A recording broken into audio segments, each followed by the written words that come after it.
The boardroom on the 38th floor smelled of fresh espresso and expensive leather.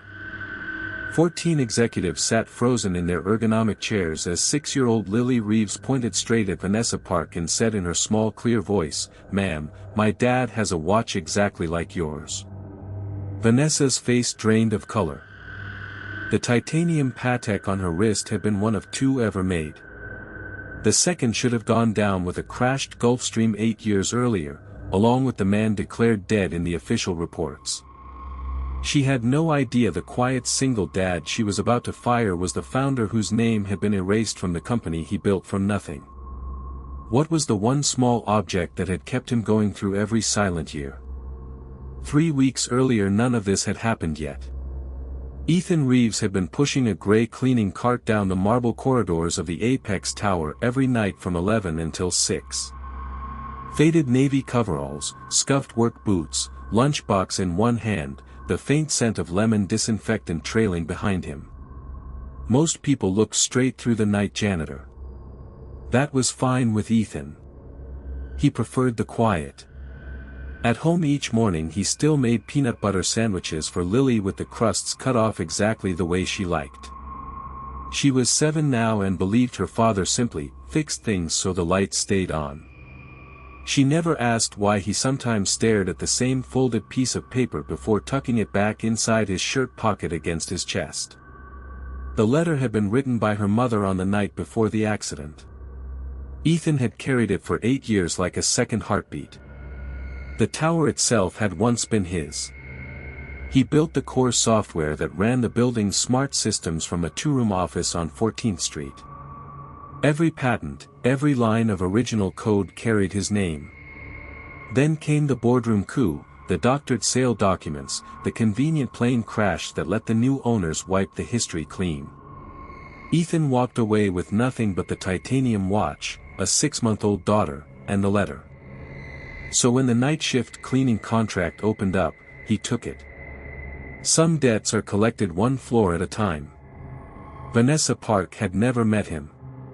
At 34 she wore her Brioni suits like armor and checked her gold Patek the way other people check their pulse.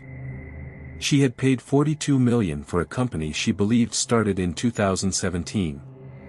The name Ethan Reeves meant nothing to her until that afternoon in the boardroom when a little girl in Velcro sneakers spoke up during the quarterly strategy presentation. Security escorted Ethan in 10 minutes later, still wearing his janitor's uniform, still carrying the same gray bucket. Vanessa didn't raise her voice. She never did. "Security risk," she said, tapping one manicured nail on the glass table. "Fabricated identity on the background check. I won't have unknowns in my building." She glanced once at the titanium watch visible beneath his rolled-up sleeve, then looked away as if the resemblance physically hurt. "Take your bucket and go. You're useless here." Ethan didn't argue. He simply nodded, picked up the bucket, and walked out. The only sound was the soft squeak of the cart wheels on the polished floor and the distant chime of an arriving elevator. But at 2:14 a.m. that same night something changed. On the 29th floor the mechanical room hummed with failing servers. 3 night engineers had spent 6 hours trying to trace a corrupted trunk line that kept dropping the entire East Wing security grid. Their radios crackled with frustration and the smell of burnt coffee hung thick in the air. Then the overhead lights flickered once. The alarms went silent. Every monitor snapped back to green. A calm voice came over the shared channel. "Reroute complete. Trunk is stable. Next time check the tertiary failover at node 47 instead of blaming the hardware." Rogue 287, out. The night engineer froze with his coffee halfway to his mouth. Rogue 287 had been the internal call sign of the original lead architect.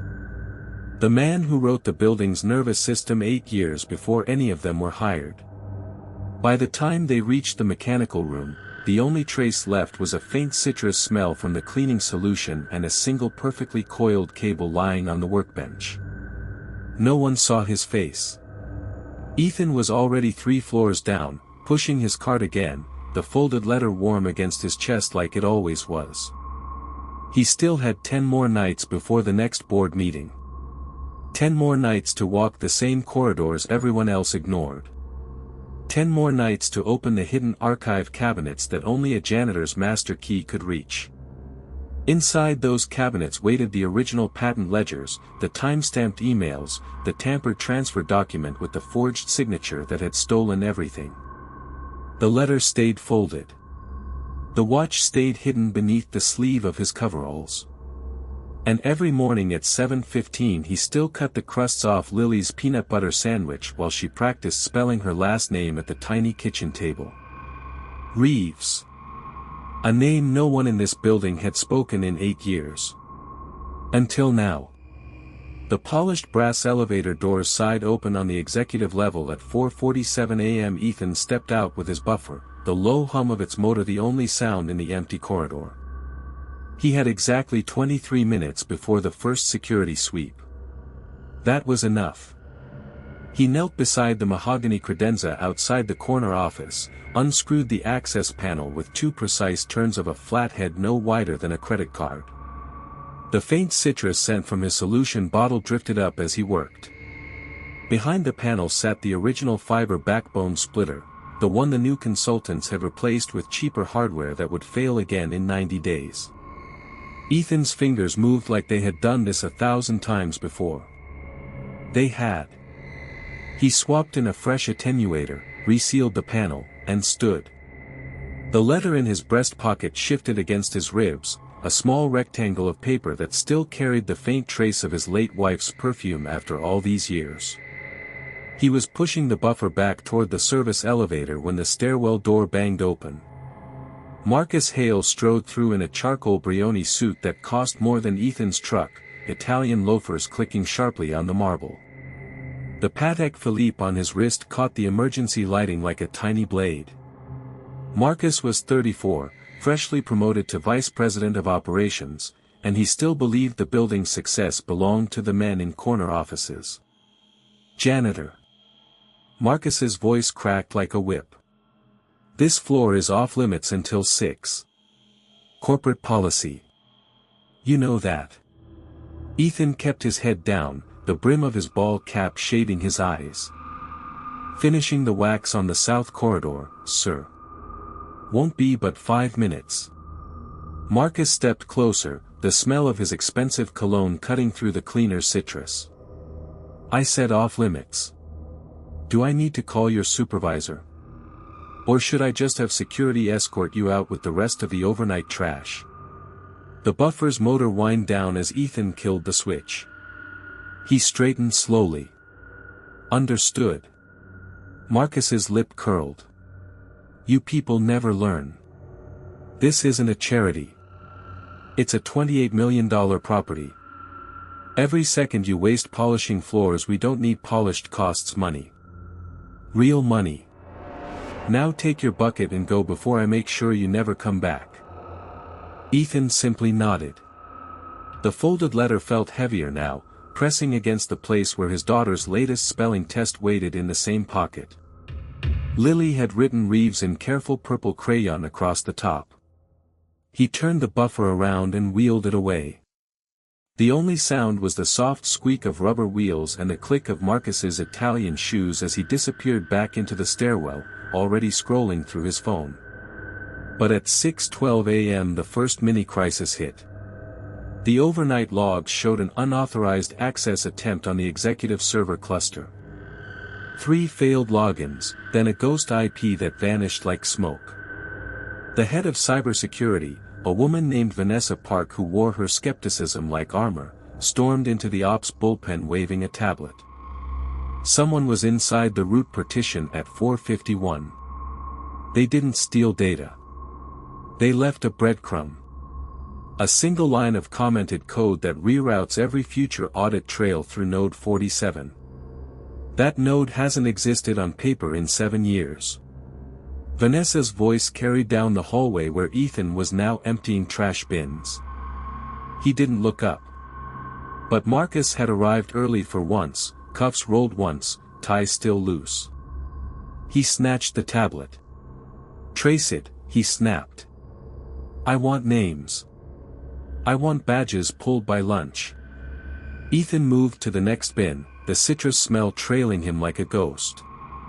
He could feel the watch under his left sleeve now, the heavy titanium case that had once logged 287 combat sorties over 3 continents before he traded the cockpit for diapers and midnight feedings. The same watch that still kept perfect time 8 years after he walked away from the company he founded. By 10:30 a.m. the crisis had escalated. The audit trail led the security team straight to a dead end, an old contractor badge that had been deactivated the day the board voted to buy Ethan out for pennies on the dollar. The signature on the transfer document in the system now looked perfect. The one in the hidden archive cabinet 3 floors below did not. That one still carried the faint tremor of the man who had been forced to sign it at gunpoint, metaphorically, at least, while his wife lay in a hospital bed 2 blocks away. Ethan was in the sub-basement when the next call came over the radio. A water main break on level B2 threatened the primary data core. Pipes screamed. Technicians shouted over the roar of pressurized spray. Water already lapped at server racks worth $1.4 million each. Shut it down, someone yelled. We lose cooling for 6 minutes and we're looking at total cascade failure. Ethan set his mop against the wall. He walked through the rising water in rubber boots that had seen worse in Fallujah. The letter in his pocket stayed dry. He reached the valve cluster, fingers finding the exact shutoff no map had ever shown because he had installed the failsafe himself on a cold night in 2015. The wheel turned under his grip with a metallic groan.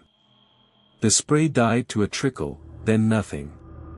Silence fell except for the drip of water from the overhead pipes. One of the wet technicians stared at him. How did you? Old building, Ethan said quietly. Some things you just remember. He turned to leave. The technician's radio crackled. Control, we have pressure restored. Whoever that was, he just saved the core. Badge number. Ethan was already gone, wheels of his cart squeaking up the ramp. But the name on the technician's lips had been spoken aloud for the first time in years.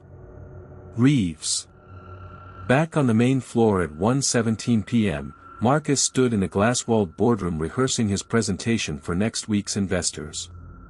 He didn't notice the janitor wiping the windows from the outside scaffolding. Didn't see the way Ethan's sleeve rode up for half a second, revealing the edge of a military-grade chronograph that had once belonged to the man whose name was on the original building permit. The folded letter shifted again when Ethan climbed down. He pulled it out in the stairwell, opened it under the harsh fluorescent light.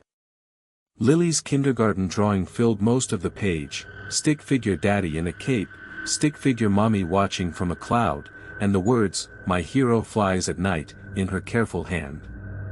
The same letter he had carried the day the board stripped him of everything except the right to clean their mess. He refolded it with the same care he used every morning when he slipped it into his coveralls. 10 more nights until the board meeting. The patents were copied. The emails time-stamped. The forged signature highlighted in red. But first there was another crisis brewing. At 3:42 p.m. the fire suppression system on the 22nd floor triggered without cause. Halon gas hissed into the server farm. Alarms wailed. Investors on a guided tour froze in the hallway while Marcus screamed into his phone for answers that no one could give. The entire East Wing went dark. Stock alerts on every executive tablet began to bleed red. Ethan was 3 floors below, pushing his cart past the service elevator, when a maintenance supervisor rounded the corner at a dead run. "You. Janitor. 22nd floor. Now. They need every set of hands." Ethan met the man's panicked eyes. For the first time in 8 years he let the corner of his mouth lift, just slightly. "On my way." The citrus smell followed him into the stairwell. The watch ticked against his wrist like a second heartbeat. And somewhere in the dark above, Marcus Hale was about to learn that the man he had just publicly humiliated was the only one who could keep the building from collapsing under its own lies. The stairwell echoed with the slap of Ethan's boots against concrete as he climbed, each step measured, unhurried. At the 22nd floor landing, the air already tasted metallic, sharp with the ghost of discharged halon. He pushed through the fire door and stepped into controlled chaos. Servers blinked in the emergency red glow. Technicians in company polos shouted over one another while Marcus Hale stood at the center of it all, Brioni jacket slung over one shoulder, Patek Philippe catching the strobe like a guilty witness. His Italian loafers, usually spotless, were now dusted with fine white suppressant powder. 47 million in projected revenue sitting in those racks, Marcus barked, voice tight. If we lose the primary cluster before the investor presentation, I'm holding every useless contractor in this building personally responsible. His eyes landed on Ethan. The same eyes that had dismissed him 8 years earlier in this very corridor. You. The janitor. Start mopping this mess before the clients slip and sue us into next quarter. Ethan nodded once, the folded letter crinkling softly against his chest. He rolled his cart forward, but instead of reaching for a mop he knelt beside the nearest server rack, fingers finding the access panel with muscle memory older than the building itself. Marcus laughed, short and sharp. Look at that. Even the cleaning crew thinks he's an engineer today. Stick to what you know, pal. The technicians hesitated, but one glance from Marcus and they turned away. Ethan kept working in silence. He traced a cable run that shouldn't have been there, a ghost line installed during the original build, the one no current schematic showed. The chronograph on his wrist caught the red light again. Its face was scarred from 287 combat missions no one here would ever read about. At 4:17 p.m. the backup generators tried to kick in. They failed with a grinding cough that rattled every window on the floor. Lights flickered. Someone in the hallway whimpered. Marcus's polished voice cracked. What the hell is happening? Ethan stood. The movement was small, but it pulled every eye in the room. He walked to the main distribution panel, the one behind a locked gray door marked maintenance only. He produced a key ring that didn't belong to any current employee badge. The lock clicked open on the third try. Inside, the panel looked untouched to most. To Ethan it was a crime scene.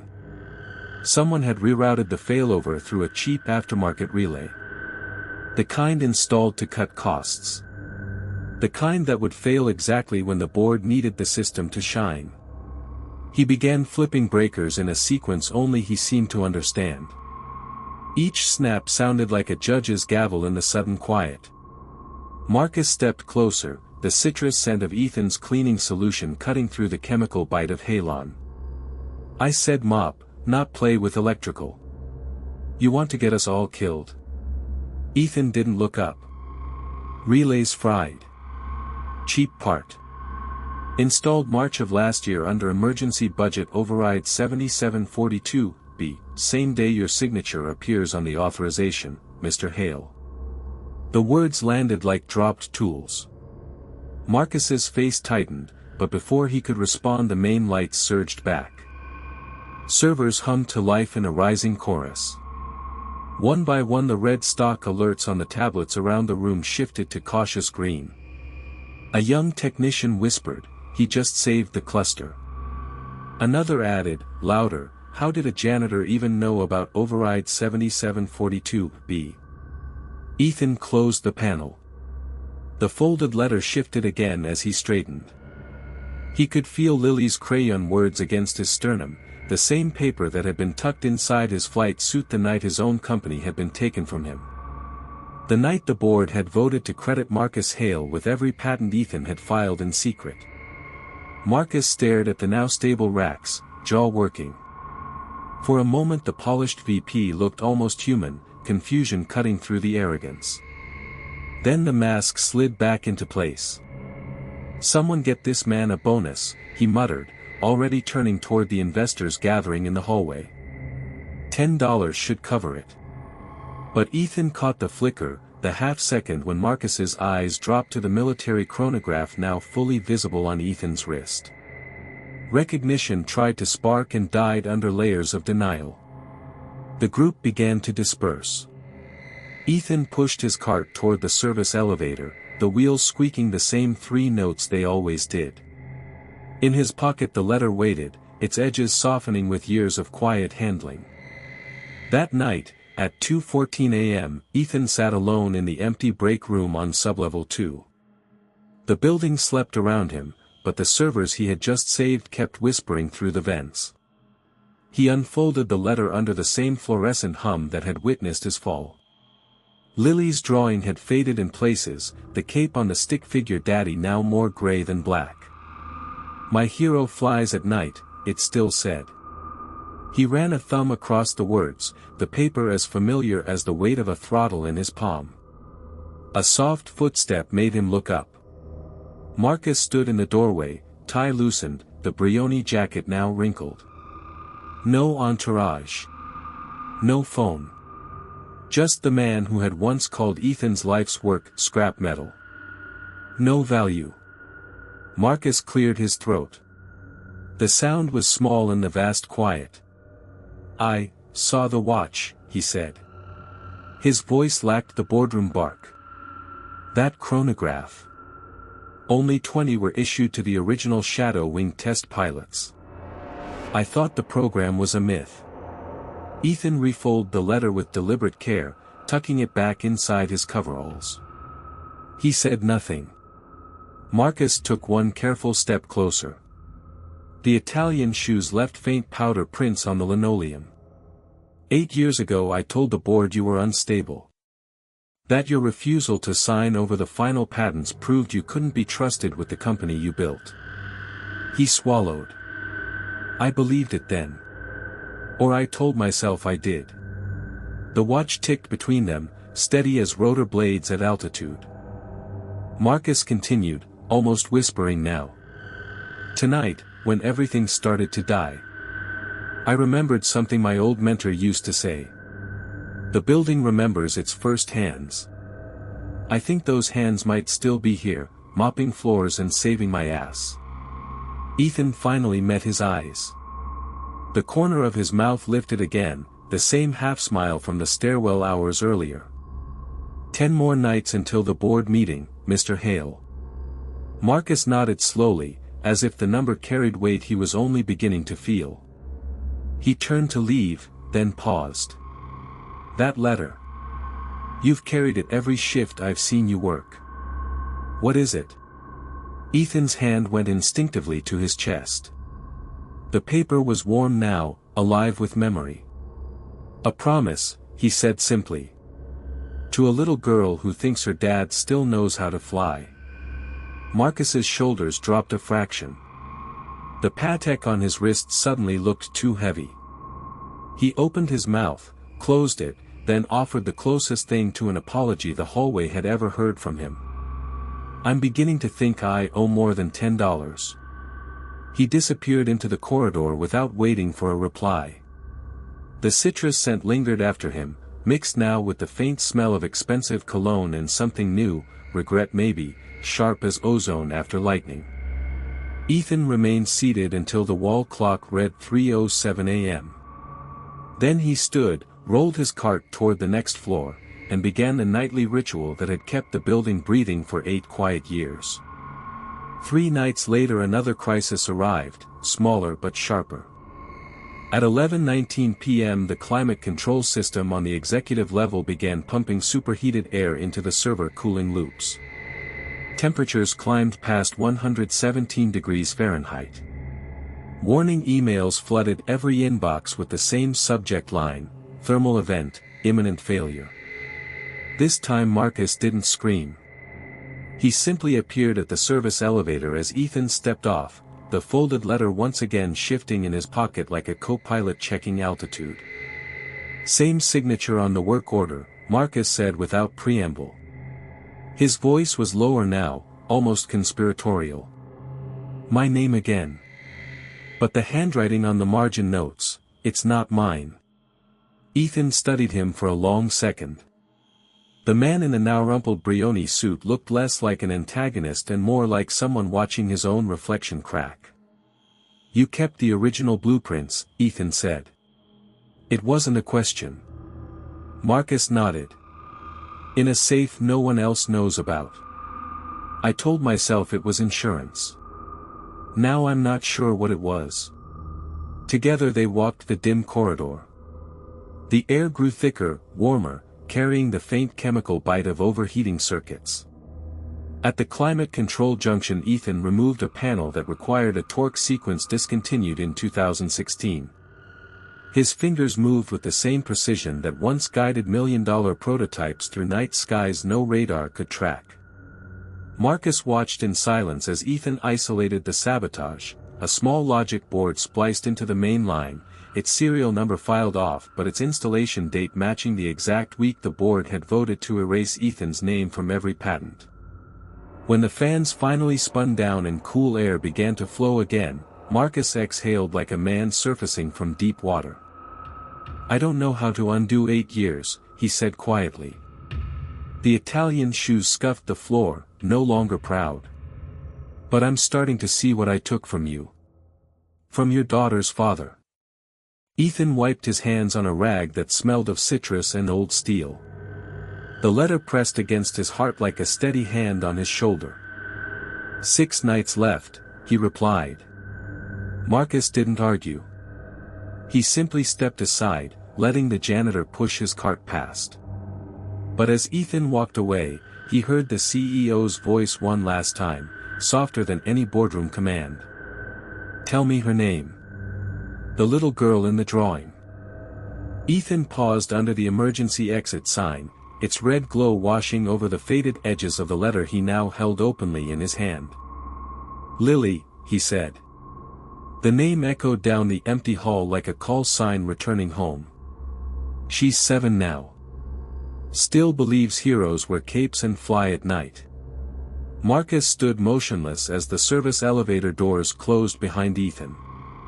The building settled around them both, its bones remembering the man who had first drawn its lines, the single dad who had lost everything except the folded piece of paper that proved he had once been someone's whole sky. The next 6 nights blurred into a quiet ritual. Ethan arrived at 10:14 p.m. each evening, his custodial badge clipped to the same worn lanyard. Marcus left the executive elevator unlocked and the security feeds on a 30-second loop. No words passed between them at first. Only the soft scrape of Ethan's boots on polished marble and the occasional metallic click of tools that hadn't seen daylight in 8 years. On night 3 he replaced the corrupted firmware in the climate array with code he had written the week Lily was born. The building sighed as temperature stabilized to 68.4 degrees across every floor. On night 5 he traced a hairline fracture in the structural telemetry backbone, a flaw no one else had noticed because the original schematics had vanished the day they erased his name. He fixed it with a $47 part ordered under a fake maintenance ticket. Marcus watched from the shadows each time, Italian shoes now scuffed at the toes, Patek reflecting the glow of emergency lighting. He said little. But each morning his desk held a fresh cup of coffee, black, no sugar, exactly the way the company's forgotten founder used to drink it at 4 a.m. during flight tests. On the final night the boardroom lights burned late. The annual shareholder auction for legacy patents was scheduled for 9 a.m. sharp. Bidders had flown in from Munich, Singapore, and Palo Alto. The centerpiece was Lot 17, the core navigation algorithm that powered half the drones on 3 continents. Its estimated value sat at $41.2 million.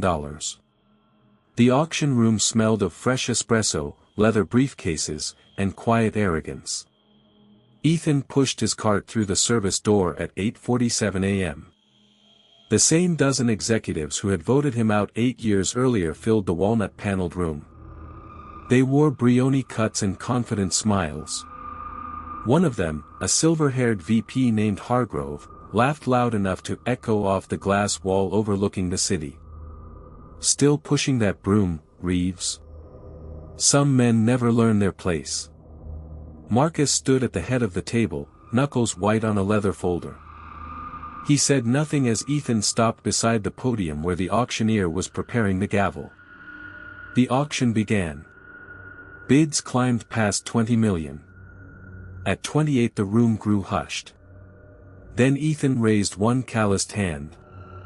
His voice carried calm authority, the same tone he once used at 30,000 feet. 41,200,000. Cash wire, immediate close. Laughter rippled through the crowd until the auctioneer checked his tablet. The bid cleared instantly. Every head turned. Hargrove's smile froze. Marcus stepped forward. His voice cracked on the first word. Ladies and gentlemen, the man who just purchased Lot 17 is the same man who designed it in 2012. Ethan Reeves. Original Chief Architect. Delta call sign Raven 6.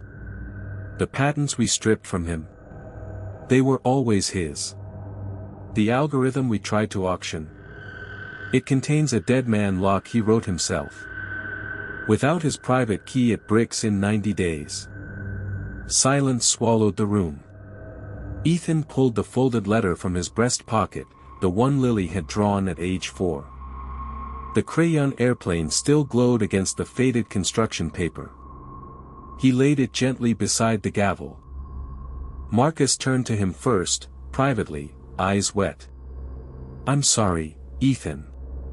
I believed the lies because they were easier than admitting I stole from the only person who ever kept this company alive.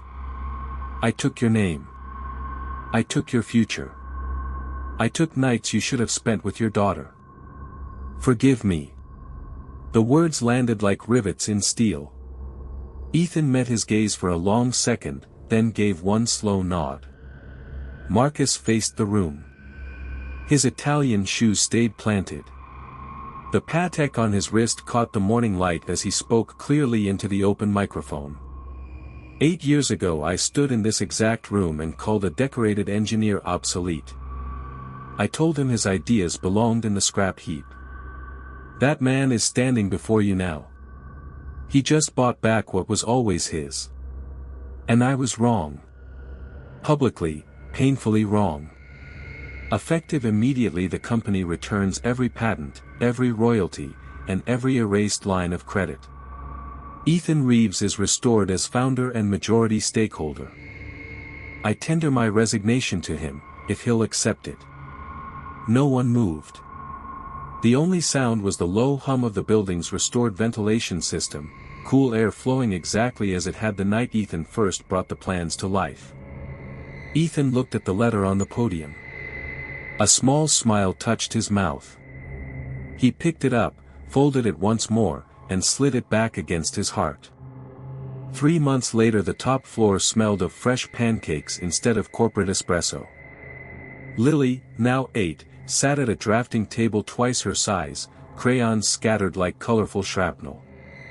She drew another airplane, this one with 2 stick figures in the cockpit. One wore a cape.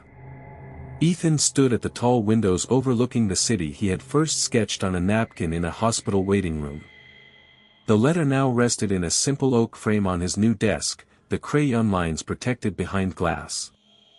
Marcus arrived every Wednesday at 6 p.m. carrying takeout.